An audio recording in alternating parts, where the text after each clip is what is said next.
بسم اللہ الرحمن الرحیم یا ایہا الذین آمنوا اتقوا اللہ ولتنظر نفس ما قدمت لغد واتقوا اللہ ان اللہ خبیر بما تعملون۔ اے ایمان والو، اللہ سے ڈرتے رہو اور ہر شخص کو دیکھنا چاہیے کہ اس نے کل یعنی آخرت کے لیے کیا سامان بھیجا ہے، اور ہم پھر کہتے ہیں کہ اللہ سے ڈرتے رہو، بے شک اللہ تمہارے سب اعمال سے خبردار ہے۔ بسم اللہ الرحمن الرحیم، الحمد للہ رب العالمین، والصلاة والسلام على اشرف الانبیاء والمرسلین وعلى آلہ واصحابہ اجمعین ومن تبعہم بإحسان الى یوم الدین۔ قابل صد احترام حضرات شائقین و شائقات سچا پیغام، السلام علیکم ورحمۃ اللہ وبرکاتہ۔ آج کی محفل میراث النبی کے نورانی پروگرام میں آپ کا استقبال ہے۔ اہلا و سہلا مرحبا۔ ہم آپ تمام حضرات و مستورات کا خیر مقدم کرتے ہیں۔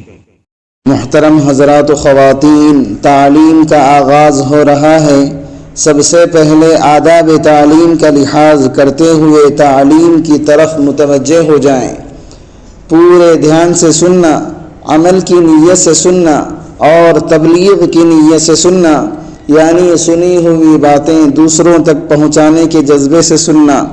چند خاص آداب تعلیم ہیں، امید ہے کہ آپ حضرات ان آداب کا ضرور خیال رکھیں گے۔ جزاکم اللہ۔ بسم اللہ الرحمن الرحیم۔ حضرت عائشہ صدیقہ رضی اللہ عنہا سے روایت ہے کہ کچھ یہودی لوگ رسول اللہ صلی اللہ علیہ وسلم کی خدمت میں حاضر ہوئے اور انہوں نے نفس کی خباثت اور شرارت سے السلام علیکم کے بجائے السلام علیکم، جو دراصل ایک گالی ہے اور جس کا مطلب یہ ہے کہ تم کو موت آئے۔ حضرت عائشہ رضی اللہ عنہا نے ان کی اس گستاخی کو سن لیا اور سمجھ لیا اور جواب میں فرمایا، تم ہی کو آئے اور تم پر اللہ کی لعنت اور اس کا غضب ہو۔ رسول اللہ صلی اللہ علیہ وسلم نے ارشاد فرمایا، اے عائشہ، ایسی سختی نہیں کرنی چاہیے، زبان کو روکو، نرمی کا رویہ اختیار کرو، سختی اور بدزبانی سے اپنے آپ کو بچاؤ۔ گویا آپ صلی اللہ علیہ وسلم نے ان یہودیوں کی ایسی سخت گستاخی کے جواب میں بھی سختی کو بالکل پسند نہیں فرمایا اور نرمی ہی کے اختیار کرنے کی ہدایت فرمائی۔ حضرت ابو ہریرہ رضی اللہ عنہ رسول اللہ صلی اللہ علیہ وسلم سے روایت کرتے ہیں کہ آپ صلی اللہ علیہ وسلم نے فرمایا، اچھی اور میٹھی بات کرنا بھی ایک صدقہ ہے، یعنی نیکی کی ایک قسم ہے جس پر بندہ اجر کا مستحق ہوتا ہے۔ کسی کے ساتھ اچھی بات شیریں انداز میں کرنا، میٹھی انداز میں کرنا اس کے دل کی خوشی کا باعث ہوتا ہے، اور اللہ کے کسی بندے کے دل کو خوش کرنا یقیناً بڑی نیکی ہے۔ محترم ناظرین کرام، اس دینی اور ایمانی بیان کو سننے کے دوران ہی اس کو لائک کر دیجئے اور شیئر بھی کر دیجئے تاکہ دوسرے بھی اس سے فائدہ اٹھا سکیں۔ اللہ آپ کو جزائے خیر عطا فرمائے۔ حضرت ابو سعید خدری رضی اللہ عنہ سے روایت ہے اور رسول اللہ صلی اللہ علیہ وسلم سے نقل کرتے ہیں کہ آپ صلی اللہ علیہ وسلم نے ارشاد فرمایا، جب آدمی صبح کرتا ہے تو اس کے سارے اعضاء عاجزی اور لجاحت کے ساتھ زبان سے کہتے ہیں، خدا کی بندی ہم پر رحم کر اور ہمارے بارے میں اللہ سے ڈر، کیونکہ ہم تو تیرے ہی ساتھ بندھے ہوئے ہیں، تو ٹھیک رہی تو ہم بھی ٹھیک رہیں گے، اور اگر تو نے غلط روی اختیار کی تو ہم بھی غلط روی کریں گے اور پھر اس کا خمیازہ بھگتیں گے۔ حضرت سہل بن سعد رضی اللہ عنہ سے روایت ہے کہ رسول اللہ صلی اللہ علیہ وسلم نے فرمایا، جو آدمی ذمہ لے لے اپنی زبان اور اپنی شرمگاہ کا کہ یہ دونوں غلط استعمال نہ ہوں گی، میں اس کے لیے ذمہ داری لیتا ہوں جنت میں داخلے کی۔ حضرت عبداللہ ابن عمر ابن عاص رضی اللہ عنہما سے روایت ہے کہ رسول اللہ صلی اللہ علیہ وسلم نے فرمایا، جو چپ رہا وہ نجات پا گیا۔ مطلب یہ ہے کہ جس آدمی نے بری باتوں اور فضول باتوں سے زبان کو روکا وہ ہلاکت کے غار میں گرنے سے بچ گیا۔ حضرت انس رضی اللہ عنہ سے روایت ہے کہ رسول اللہ صلی اللہ علیہ وسلم نے ابو ذر غفاری رضی اللہ عنہ کو مخاطب کر کے فرمایا، میں تمہیں ایسی 2 خصلتیں بتا دوں جو پیٹھ پر بہت ہلکی ہیں، ان کے اختیار کرنے میں آدمی پر کچھ زیادہ بوجھ نہیں پڑتا اور اللہ تعالیٰ کی میزان میں یعنی ترازو میں وہ بہت بھاری ہوں گی۔ حضرت ابو ذر رضی اللہ عنہ کہتے ہیں، میں نے عرض کیا، اے اللہ کے رسول، وہ دونوں خصلتیں ضرور بتلا دیجئے۔ آپ صلی اللہ علیہ وسلم نے فرمایا، زیادہ خاموش رہنے کی عادت اور حسن اخلاق۔ قسم اس پاک ذات کی جس کے قبضے میں میری جان ہے، مخلوقات کے اعمال میں یہ دونوں چیزیں بے مثل ہیں۔ حضرت عمران ابن حتان تابعی سے روایت ہے کہ میں ایک دن حضرت ابو ذر غفاری رضی اللہ عنہ کی خدمت میں حاضر ہوا تو میں نے ان کو مسجد میں اس حالت میں دیکھا کہ کالی کملی لپیٹے ہوئے بالکل اکیلے بیٹھے ہیں۔ میں نے عرض کیا، اے ابو ذر، یہ تنہائی اور یکسوئی کیسی ہے؟ یعنی آپ نے اس طرح بالکل اکیلے اور سب سے الگ تھلگ رہنا کیوں اختیار کیا؟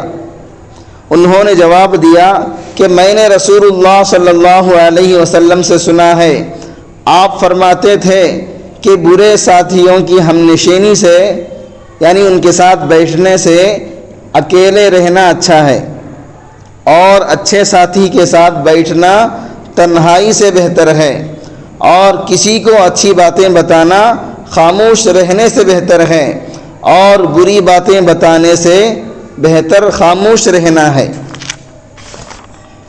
حضرت حذیفہ رضی اللہ عنہ سے روایت ہے، میں نے رسول اللہ صلی اللہ علیہ وسلم سے سنا، آپ فرماتے تھے کہ چغل خور آدمی جنت میں داخل نہ ہو سکے گا۔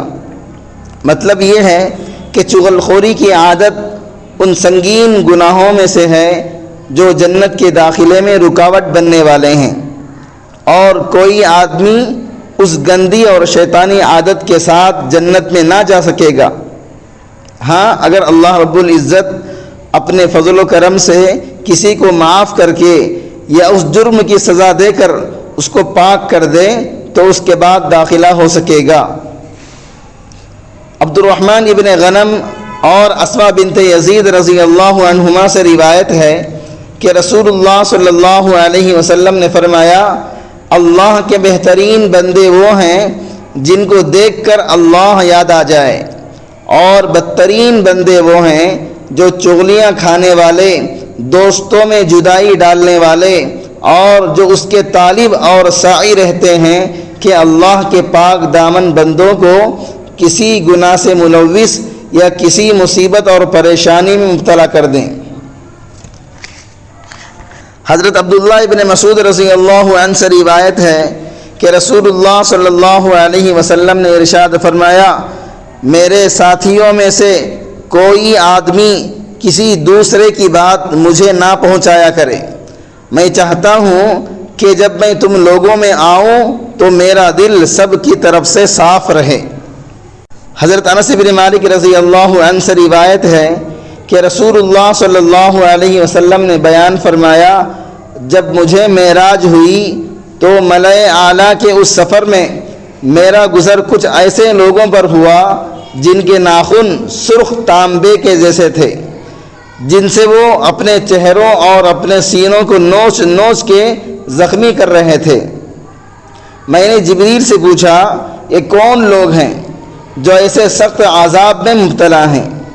جبریل نے بتایا کہ وہ لوگ ہیں جو زندگی میں اپنے لوگوں کے گوشت کھایا کرتے تھے، یعنی اللہ کے بندوں کی غیبتیں کیا کرتے تھے اور ان کی آبروؤں سے، ان کی عزتوں سے کھیلتے تھے۔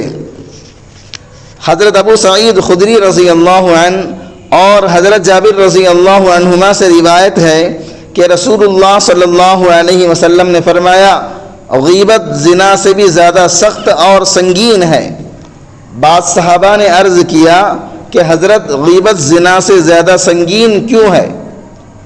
آپ صلی اللہ علیہ وسلم نے فرمایا بات یہ ہے کہ آدمی اگر بدبختی سے زنا کر لیتا ہے تو صرف توبہ کرنے سے اس کی معافی اور مغفرت اللہ تعالیٰ کی طرف سے ہو سکتی ہے، مگر غیبت کرنے والے کو جب تک خود وہ آدمی معاف نہ کر دے جس کی اس نے غیبت کی ہے، اس کی معافی اور بخشش اللہ تعالیٰ کی طرف سے نہیں ہوگی۔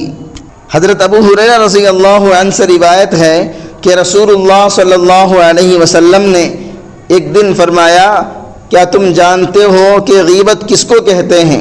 صحابہ نے عرض کیا اللہ اور اس کے رسول ہی کو زیادہ علم ہے۔ آپ صلی اللہ علیہ وسلم نے فرمایا تمہارا اپنے کسی بھائی کو اس طرح ذکر کرنا جس سے اس کو ناگواری ہو، بس یہی غیبت ہے۔ کسی نے عرض کیا کہ حضرت اگر میں اپنے بھائی کی کوئی ایسی برائی ذکر کروں جو واقعتاً اس میں ہو تو کیا یہ بھی غیبت ہے؟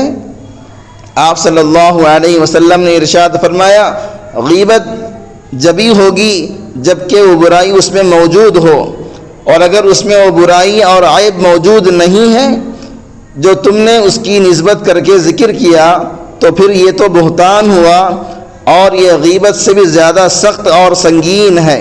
حضرت ابو ہریرہ رضی اللہ عنہ سے روایت ہے کہ رسول اللہ صلی اللہ علیہ وسلم نے ارشاد فرمایا تم قیامت کے دن سب سے برے حال میں اس آدمی کو پاؤ گے جو کچھ لوگوں کے پاس جاتا ہے تو اس کا رخ اور ہوتا ہے، اور دوسروں کے پاس جاتا ہے تو اور رخ ہوتا ہے۔ حضرت عمار ابن یاسر رضی اللہ عنہما سے روایت ہے کہ رسول اللہ صلی اللہ علیہ وسلم نے فرمایا دنیا میں جو آدمی دو رخا ہوگا، یعنی منافقوں کی طرح مختلف لوگوں سے مختلف قسم کی باتیں کرے گا، قیامت کے دن اس کے منہ میں آگ کی دو زبانیں ہوں گی۔ کفارہ مجلس کی دعا پڑھ لیجئے۔ سبحانک اللہم و بحمدک اشہد ان لا الہ الا انت استغفرک و اتوب الیک۔